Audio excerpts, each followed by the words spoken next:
Hello my dear students, in the series of our previous year questions from this class we will discuss the previous year questions from topic wise. Okay, in the previous lecture we have discussed the year wise previous year question.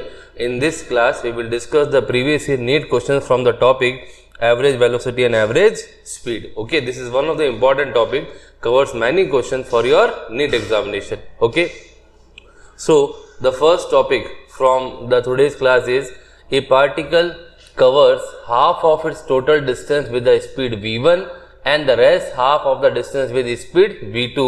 We have to calculate the average speed. Okay, suppose this is our initial point, this is our initial point and this is final. So the total distance between this is s, total distance is s. According to the question, this is the midpoint and the half distance is actually s by 2 and the other is always s by 2. Okay, according to the question, the particle covers half of its total distance with the speed v1. So the speed for half distance is v1 and for other half is v2. This is the requirement of question. Now the question says we have to calculate the value of average speed. क्या calculate करनी है? Average speed calculate करनी है. Okay, तो सबसे पहले क्या होगा, सपोज हाफ डिस्टेंस का टाइम कितना अज्यूम किया अपन ने t1, अनदर हाफ का कितना अज्यूम किया t2.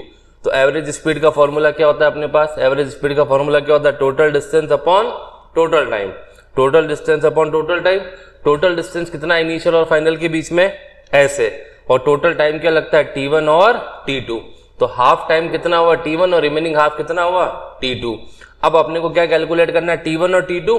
तो t1 time is equal to क्या होता है? Distance upon speed. तो t1 की वैल्यू क्या हो जाएगी? s बाई 2, क्योंकि t1 का डिस्टेंस कितना है? s by 2. t1 पे वेलोसिटी कितनी है? v1. तो t1 की वैल्यू क्या होगी? s upon 2 v1. Similarly another half का टाइम क्या हो जाएगा? t2 is equal to s by 2 upon v2. So solving we get s upon v2. ये t1 की वैल्यू है, ये t2 की वैल्यू है, दोनों का पुट कर देंगे t1 और t2 में. तो एवरेज वेलोसिटी की वैल्यू क्या मिल जाएगी? 2 v1 v2 upon v1 plus v2. That is our required option number C. Okay, this is question from your NEET previous year question. एक की फॉर्मूला ध्यान में रखना है, एवरेज स्पीड क्या होती है? Total distance upon total time. Total distance पता था एस होता है, टोटल टाइम दोनों टाइम को एड ऑन कर दिया. हाफ टाइम कितना था? t1 और अनदर हाफ क्या था आपके पास? t2 था. तो जब भी इस तरह का क्वेश्चन आता है जहां पे आपसे एवरेज स्पीड पूछी जाएगी और हाफ हाफ का कोई कॉन्सेप्ट दे रखा है, तो वहां पे इस तरह का लॉजिक ये वाला फॉर्मूला अप्लाई करना है. तो क्या फॉर्मूला मिला? 2v1 v2 upon v1 plus v2. Now moving to the next question. Question says a car move from x to y with a uniform speed vu. ओके, दो पोजीशन अपने पास, एक x है और दूसरी कौन सी है? y है. x से y जाते टाइम वेलोसिटी कितनी थी कार की? vu. और रिटर्न होते टाइम वेलोसिटी कितनी हो जाएगी कार की अकॉर्डिंग टू क्वेश्चन? vd. जब x से y कार मूव कर रही है तो वेलोसिटी कितनी है? vu. और जब y से x आ रही है तो वेलोसिटी कितनी है? vd. क्वेश्चन कह रहा है एवरेज स्पीड कैलकुलेट करके बतानी है. वापिस एवरेज स्पीड का वही formula, total distance upon total time. अब क्या हुआ, कार की जर्नी कहां से कहां हो रही है? x से y और y से x. तो डिस्टेंस कितना था x और y के? पहले क्वेश्चन में भी कितना माना था अपन? s. तो एक बार x से y जाने में डिस्टेंस कितना हुआ? s. वापिस रिटर्न होना y से x, डिस्टेंस कितना होगा? s. तो s प्लस s क्या होगा? Total distance. टाइम कितना होगा? t1 plus t2. अब t1 कौन सा होगा आपका? x से y जाने का टाइमिंग होगा. तो डिस्टेंस कितना हुआ? s. और वेलोसिटी कितनी है? vu. t2 कौन सा टाइम होगा? वापिस y से रिटर्न होना कहां पे? x पे. डिस्टेंस सेम रहेगा और वेलोसिटी क्या हो जाएगी? vd. सॉल्व किया तो क्या मिला? 2vu vd upon vd plus vu. That is our option number D. Same question, same concept. वहां पे v1 v2 था इससे पिछले क्वेश्चन में और इसके अंदर वेलोसिटी का नेम चेंज कर दिया, vu और vd. Concept same, formula same. Next question में मूव करते हैं. Question says a car runs at a constant speed on a circular track of radius 100 metre. एक सर्कुलर ट्रैक है जिसके ऊपर कार का मूवमेंट हो रहा है. रेडियस कितनी गिवन है क्वेश्चन के अंदर अपने को? यहाँ पे 100 मीटर. कितनी रेडियस दे रखी है? 100 metre. Taking 62.8 second for every circular lap. Car को एक कंप्लीट लैप कंप्लीट करने में कितना समय लग रहा है? कितना टाइम लग रहा है? 62.8 second. Calculate the average velocity and average speed for each circular lap. दोनों कैलकुलेट करना है, एवरेज वेलोसिटी भी करनी है और एवरेज स्पीड भी करनी है. तो सबसे पहले distance travel in one rotation एक सर्कुलर रिवोल्यूशन में डिस्टेंस किसके बराबर होता है, सरकमफेरेंस के बराबर। सर्कल की सरकमफेरेंस का फॉर्मूला क्या होता है, 2πr। तो एवरेज स्पीड का फॉर्मूला आपने को पता है क्या होता है, डिस्टेंस अपॉन टाइम। डिस्टेंस कितना हो गया 2πr और टाइम कितना हो गया t। 2 को एज इट इज लिखा, पाई की वैल्यू रखी 3.14, r कितना दे गिवन है क्वेश्चन में, r कितना गिवन है 100 और टाइम कितना दे रखा 62.8, आंसर आ गया 10 मीटर पर सेकेंड। ये आपकी क्या कैलकुलेट हो गई, एवरेज स्पीड। अब क्या कैलकुलेट करना है, वेलोसिटी।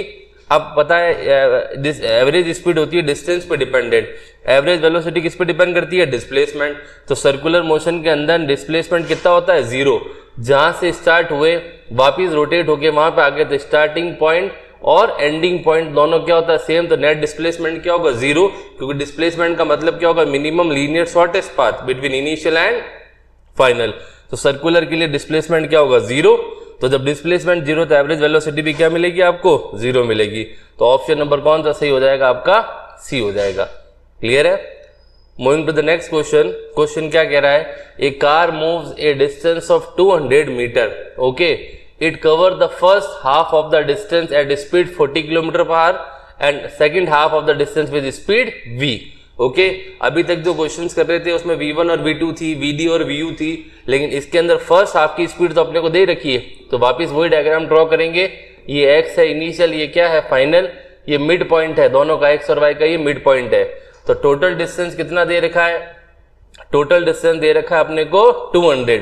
तो ऑब्वियस ही बात है हाफ डिस्टेंस कितना हो जाएगा यहाँ पे 100 और ये भी कितना हो जाएगा 100। क्वेश्चन से it cover the first half distance at speed of 40 kilometre per hour. तो ये कितना दे रखा है आपको, यहाँ पे स्पीड कितनी दे रखी है 40 किलोमीटर पर आवर। और अगली स्पीड अपने को क्वेश्चन में गिवन नहीं है, रिमेनिंग हाफ की, उसको क्या दे रखा है, क्या अज्यूम किया है यहाँ पे, v किया है। कैलकुलेट एवरेज स्पीड गिवन है, पूरी जर्नी की एवरेज स्पीड कितनी दे रखी है 48 किलोमीटर पर आवर। तो टोटल डिस्टेंस कितना दे रखा है क्वेश्चन में 200। टोटल टाइम क्या हो जाएगा, t1 प्लस t2 कर रहे थे, t1 ये हो गया आपका t2। Time is equal to distance upon speed. First 100 metre के लिए स्पीड कितनी है 40, रिमेनिंग 100 के लिए कितनी हो गई v। According to question average speed calculate करनी है, क्या होता है total distance upon total time. Average speed की वैल्यू क्वेश्चन में गिवन है, कितनी गिवन है 48। टोटल डिस्टेंस कितना है आपके पास 200, t1 और t2 की वैल्यू रखी, सॉल्व किया तो v की वैल्यू क्या आ जाएगी आपके, क्या आ जाएगा आंसर फाइनल सॉल्व करने के बाद 1/60 और v की वैल्यू क्या मिलेगी 60। That is our option number B. इस क्वेश्चन के अंदर आपको average velocity given, average speed given थी, एक वेलोसिटी दे रखी थी, दूसरी फाइंड आउट करनी थी। तो सिंपल वैल्यूज पुट करके ट्रांसपोज करके उसको सॉल्व किया। Okay, moving to the next question. The question says a bus travelling first 1/3 distance at a speed of 10 kilometre. Okay, first 1/3 distance, total journey का 1/3 जो first part है उसकी speed दे रखी है 10, अगला 1/3 उसकी कितनी दे रखी है 20 और जो लास्ट 1/3 उसकी कितनी दे रखी है 60 किलोमीटर पर आवर। क्या कैलकुलेट करना है, टोटल डिस्टेंस। तो टोटल डिस्टेंस कितना हुआ s, टोटल टाइम को 3 पार्ट में डिवाइड किया, इसको अपन कहेंगे t1, ये हो जाएगा t2, ये क्या हो जाएगा t3। टाइम बराबर क्या होता है डिस्टेंस अपॉन स्पीड, हाँ या नहीं। अब क्या होगा, डिस्टेंस फर्स्ट 1/3 है तो s/3 और स्पीड कितनी है 10, अगले में डिस्टेंस अगला 1/3 है तो s/3 स्पीड कितनी है 20 और अगला कितना है s/3 स्पीड कितनी है 60। सबको सम अप किया तो वैल्यू क्या आ गई, total time s/18। Average speed calculate करनी है तो वापस total distance upon total time, total distance कितना है s, टोटल टाइम कितना कैलकुलेट किया हमने s/18। तो आंसर क्या आ जाएगा 18 kilometre per hour. That is our option number C. आया समझ में, काफी सिंपल फॉर्मूला का एप्लीकेशन है जिससे क्वेश्चन आराम से सॉल्व आउट हो जाएगा आपका। ओके, नेक्स्ट क्वेश्चन आ रहा है आपका, a car moves first half of the distance between 2 places at 40 kilometre hour and other half at 60। Okay, speed given है 40 और अगली कौन सी है 60। कैलकुलेट क्या करना है अपने को, एवरेज स्पीड। तो टोटल डिस्टेंस तो अपने को पता है क्या होता है s, टोटल टाइम क्या होगा, हाफ की बात कर रहा है तो स्टार्टिंग का हो गया t1, दूसरा क्या हो गया t2, distance upon speed, distance upon speed, time क्या है s/48। नो, एवरेज स्पीड का वापस same formula, total distance upon total time. Total distance कितना दे रखा है s, टोटल टाइम आपने कैलकुलेट किया s/48, सॉल्व किया 48 kilometre per hour. That is our option number B. Okay, ये सिंपल फॉर्मूला का एप्लीकेशन है जो सॉल्व हो सकता है। ये क्वेश्चन आपके सामने है, ये क्वेश्चन आ रखा है नीट के अंदर, नीट के पेपर के अंदर आ रखा है ये।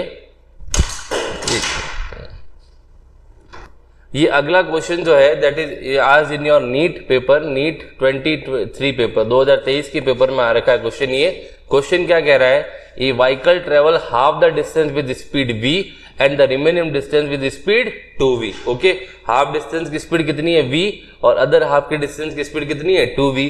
क्या कैलकुलेट करना है, एवरेज स्पीड। वापिस एवरेज स्पीड का formula total distance upon total time. अब एवरेज स्पीड का फॉर्मूला आपको कैलकुलेट कर चुके हो हाफ के केस में। फर्स्ट न्यूमेरिकल तो अपन ने किया था क्या, 2v1 v2 upon v1 plus v2। Value put करी, v1 की जगह क्या रखा v और v2 की जगह क्या रखा 2v। आंसर क्या आ जाएगा 4/3v। ओके, तो करेक्ट आंसर क्या होगा, ऑप्शन नंबर ए।